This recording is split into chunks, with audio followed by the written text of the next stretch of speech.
ప్రపంచంలోనే ప్రాణం ఉన్న శివలింగం, అర్చకులు తాకని శివలింగం, అభిషేకాలు సలపని శివలింగం. లింగాకారంలో ఇక్కడ వెలిసినటువంటి పరమేశ్వరుణ్ణి ఒక సాలెపురుగు, పాము, ఏనుగు అర్చిస్తూ ఉండేవి. సాలెపురుగు శివునిపై భక్తితో నిత్యము గూడు అల్లేది. సాలెపురుగు భక్తిని పరీక్షించగోరినటువంటి పరమేశ్వరుడు అది అల్లిన అందమైన గూటిని అగ్నికీలలతో దగ్ధం చేయగా తిరిగి గూడు అల్లేదట. చివరికి విసిగి అగ్నితో పోరాటానికి పూనుకొని ప్రాణత్యాగం చేసిందట.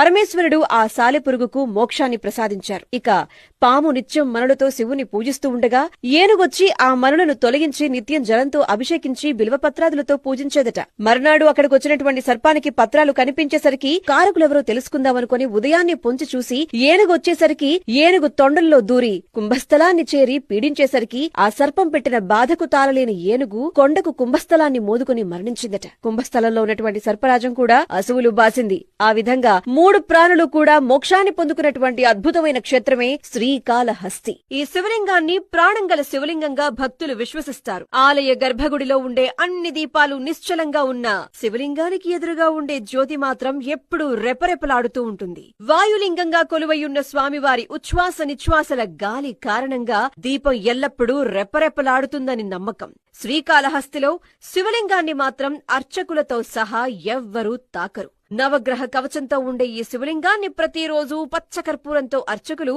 తాకకుండానే అభిషేకిస్తారు. Download ShareChat.